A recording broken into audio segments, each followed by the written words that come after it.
सुन रहे हैं रहस्यमयी कहानी शैतानी रस में।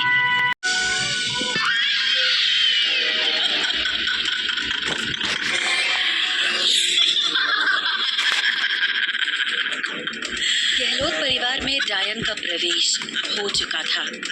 पूरा गहलोत परिवार डायन के सामने सर झुकाकर बैठा था। भवानी सिंह भी डायन की चोटी को जकड़ा हुआ था। उसकी आंखों में डर साफ दिखाई पड़ रहा था। वो बोलने की कोशिश कर रहा था, लेकिन आवाज उसके गले से बाहर ही नहीं निकल रही थी। वो सिर्फ हाथ जोड़ा हुआ था।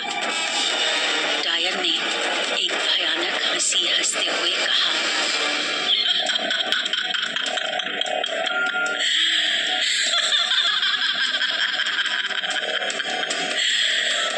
बहुत जान है तुझ में, जाओ मैं तुम्हें आजाद करती हूँ। उसने अपनी चोटियों की जकड़ भवानी सिंह से हटा दी। भवानी सिंह तुरंत ही गिर पड़ा और जोर जोर से खांसने लगा। डायन ने क्रोध भरी आवाज में कहा, अपने घुटनों पर आ जाओ। वो तुरंत ही सर झुकाकर उसके सामने बैठ गया।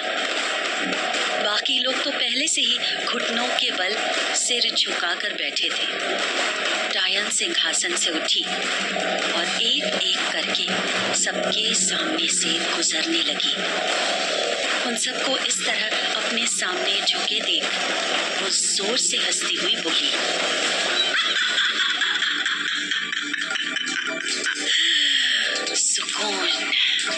सुकून मिल रहा है वर्षों बाद किसी को इस तरह मेरे सामने सिर झुकाए देखकर। वैसे तुम लोगों ने उम्मीद तो नहीं की होगी मेरे आने की, पर मुझे आना पड़ा। जानते हो क्यों? डायन की बात पर वहां चुप्पी छाई रही। सब डर के मारे एक दूसरे को ही देखने लगे। फिर डायन की आवाज गूंजी, क्योंकि मालिक ने मुझे बुलाया था। सभी ने चौंकते हुए एक दूसरे को देखा। उनके चेहरों पर 12 बज चुके थे। सुमित्रा ने दबी आवाज में राजा साहब की तरफ देखकर कहा, मालिक ने बुलाया था? डायन उन लोगों का उतरा हुआ चेहरा देखकर जोर जोर से हंसने लगी।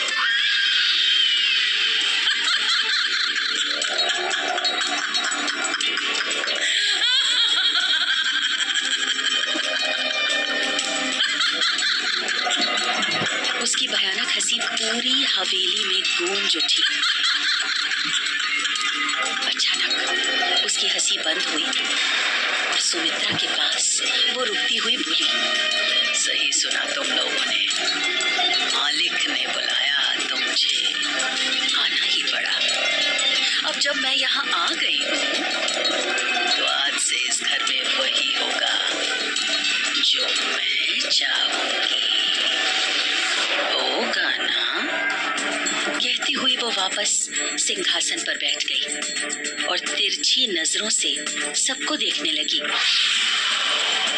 अब उसकी लंबी चोटी एक एक सदस्य के ऊपर मंडरा रही थी। तभी कलावती घूंघट के अंदर से बोली, जैसा आप चाहेंगी वैसा ही होगा। उसकी बात सुनकर डायन बोली, अच्छी बात है, तो आज मैं चाहती हूँ कि तुम सब भूखे रहो, सब के सब, ठीक है? सबने एक दूसरे की तरफ इशारों में देखा और फिर सहमति में सबने अपना सिर हिला दिया। डायन के चेहरे पर कुटिल मुस्कान थी। वो बैठी बैठी ही अंगड़ाई लेती हुई बोली,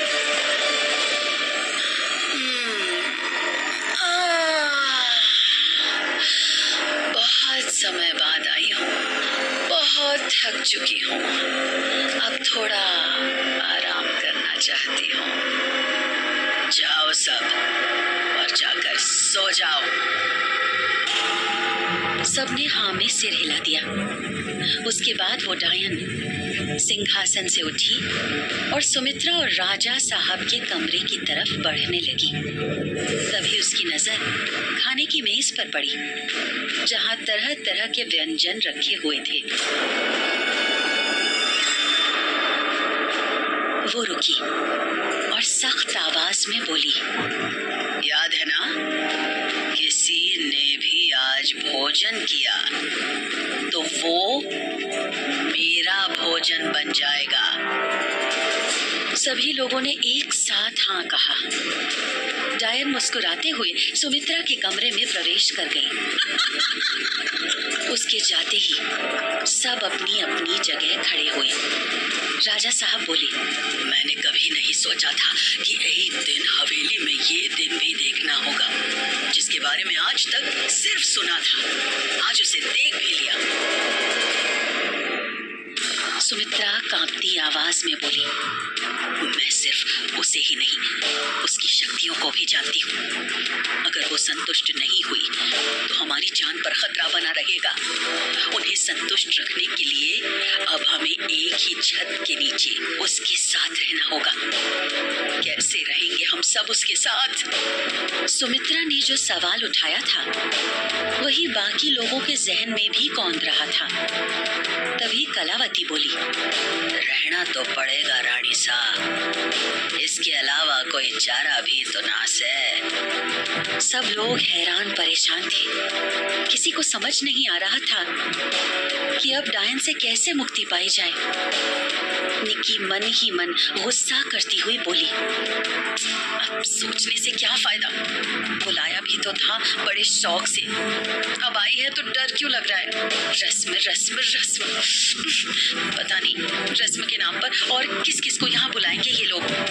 वही डायन ने जैसे ही सुमित्रा के कमरे में कदम रखा, उसकी भव्यता देखकर उसकी आंखें फटी की फटी रह गईं।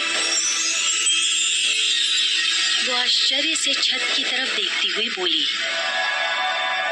मालिक ने सच में बहुत उपकार किया है इन लोगों पर।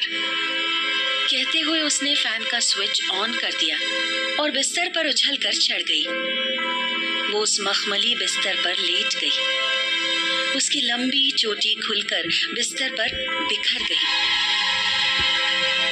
वो बाल के एक लट को हाथ में पकड़ घूमते हुए सीलिंग फैन को देखती हुई बोली, रेगिस्तान में ऐसा आराम कहाँ। वर्षों लग गए मुझे वहां से बाहर आने में, लेकिन आज आ ही गई मैं। और अब जब आ गई हूँ तो इस सुख सुविधा को छोड़कर वापस तो नहीं जाने वाली।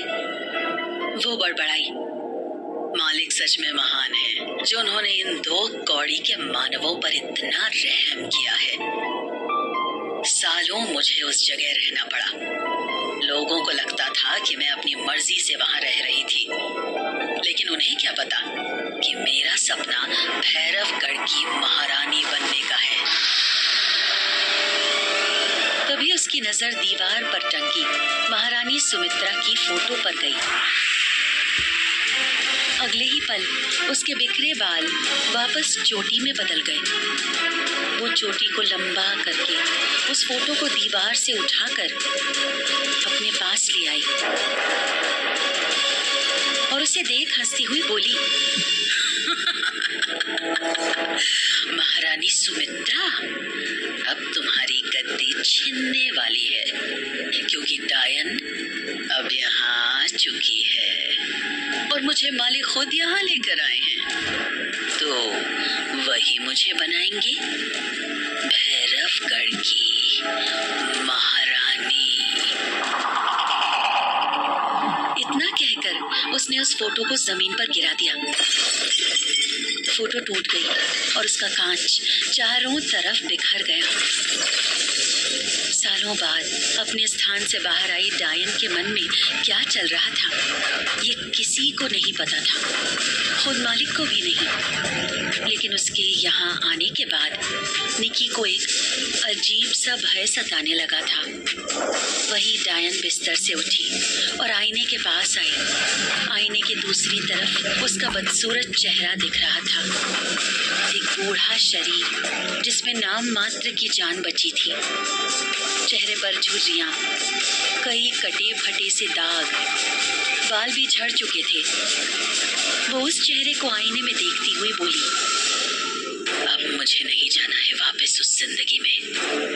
अब यहाँ सिर्फ मौज ही मौज होगी। फिर से अपनी जवानी जीऊंगी मैं महारानी बनकर। सोचते हुए उसने उस आईने को अपने हाथ से स्पर्श किया। अगले ही पल उस आईने के अंदर हवेली में मौजूद गहलोत परिवार दिखाई देने लगा। वो सभी को हैरान और परेशान देखकर खुद से बोली, इनमें से कौन है वो जो मुझे मेरी मंजिल तक पहुंचाएगा? किसने मुझे इतने वर्षों बाद आजाद किया है? मुझे उसे ढूंढना ही होगा।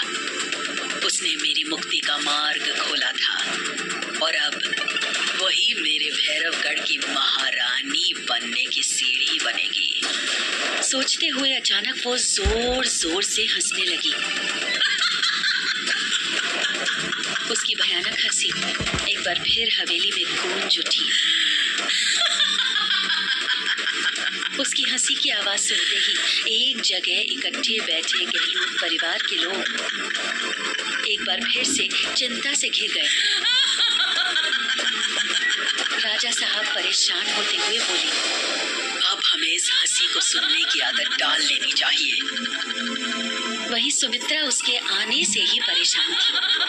वो बोली, पहले तो ये कभी नहीं आई और इस बार ऐसा क्या हुआ कि इसको आना पड़ा? इस बार ऐसा क्या अलग किया था हमने? कहते हुए उसने कलावती की तरफ देखा। कलावती घूंघट के अंदर से बोली, रानी साहब, हमने तो उसी तरह रस्मों को निभाया जैसा कि पहले से निभाते आ रहे हैं। पता नहीं क्या हुआ, इस बार हम लोगों के साथ सब कुछ उल्टा हो रहा है। और आपने सुना, उसने कहा कि मालिक ने उसे बुलाया है। मालिक ने उसे क्यों बुलाया होगा? कलावती बोली, रानी साहब, लगता है मालिक अभी तक नाराज हैं, इसलिए उन्होंने डायन को बुलाया से। लगता है इस बार सच में भैरवगढ़ पर उनका कहर टूटने वाला है। सुमित्रा घबराती हुई बोली, तो मालिक को मनाने के लिए क्या करें माई? क्योंकि डायन अगर यहाँ से जल्दी नहीं गई तो उस रेगिस्तान की तरह ही यहाँ भी सिर्फ हड्डियां ही दिखेंगी। कलावती बोली, रानी साहब, ये तो मुझे भी नहीं पता। मुझे लगता है कि हम लोगों को मालिक के पास जाना चाहिए और इस डायन को यहाँ से वापस भेजने की गुहार लगानी चाहिए। डायन आईने में सब देख सुन रही थी। अचानक वहां फिर से उसके ठहाकों की आवाज गूंजने लगी और अगले ही पल उसकी भयानक आवाज गूंजी,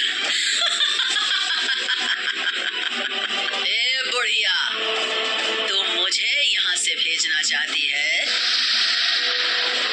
मुझे भैरवगढ़ से भेजना चाहती है? मैंने कहा था ना कि मेरे पीछे कुछ भी कहने और करने की हिम्मत मत करना। उसकी आवाज सुनते ही सभी बुरी तरह घबरा गए। अचानक कलावती ने महसूस किया कि वो धीरे धीरे हवा में ऊपर उठ रही है। वो जोर जोर से चिल्लाने लगी, रानी साहब बचाओ, रानी साहब बचाओ, रानी साहब। सभी ने देखा कि डायन की चोटी दो चोटियों में बदल उसके दोनों हाथों को जकड़े हुई थी और जैसे ही उसने बचाने के लिए रानीसा को आवाज लगाई, डायन की एक तीसरी चोटी ने आकर उसके मुंह को बंद कर दिया। वो चोटी उसके मुंह से लिपट गई थी। कलावती बस अपने पैर छटपटा रही थी। डायन ने उसे ऊपर उठाकर छत में सटा दिया। उसकी की हालत देख सभी थर थर कांप रहे थे। वही डायन सभी के डर को आईने में देखकर जोर जोर से ठहाके लगा रही थी।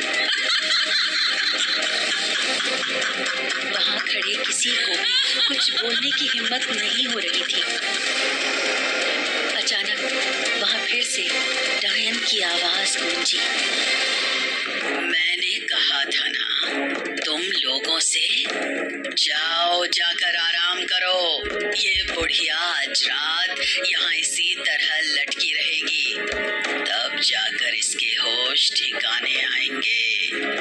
मुझे भैरवगढ़ से बाहर निकालेगी, यहाँ की महारानी को भैरवगढ़ से बाहर निकालेगी, इसकी हिम्मत तो देखो। तभी सौदामिनी सबसे बोली, हमें अब जाकर सो जाना चाहिए, हम सब कुछ नहीं कर सकते। तब निक्की बोली, हम माई को यहाँ छोड़कर कैसे सो सकते हैं, उनकी हालत देख रहे हैं आप लोग। सुमित्रा बोली, सौदामिनी सही कह रही है बहुरानी, डायन है वो, उसके पास काली शक्तियां हैं, हम कुछ नहीं कर सकते। और तुमने सुना नहीं कि क्या कहा उसने, सभी को सोने को कहा है। अगर हम यहाँ से नहीं गए तो हम भी यहाँ माई की तरह लटक जाएंगे। डायन की शक्तियों के बारे में सोचकर धीरे धीरे सभी अपने अपने कमरे की तरफ जाने लगे। वही राजा साहब सुमित्रा से बोले, चलो हम किसी दूसरे कमरे में चलते हैं। दोनों दूसरे कमरे की तरफ बढ़ गए। सभी को वहां से जाता देख कलावती छटपटा रही थी, लेकिन वो कुछ नहीं कर सकती थी सिवाय सुबह के इंतजार करने के।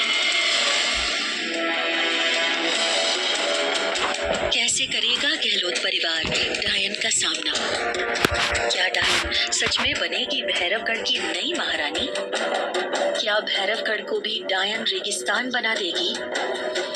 जानने के लिए सुनिए अगला एपिसोड।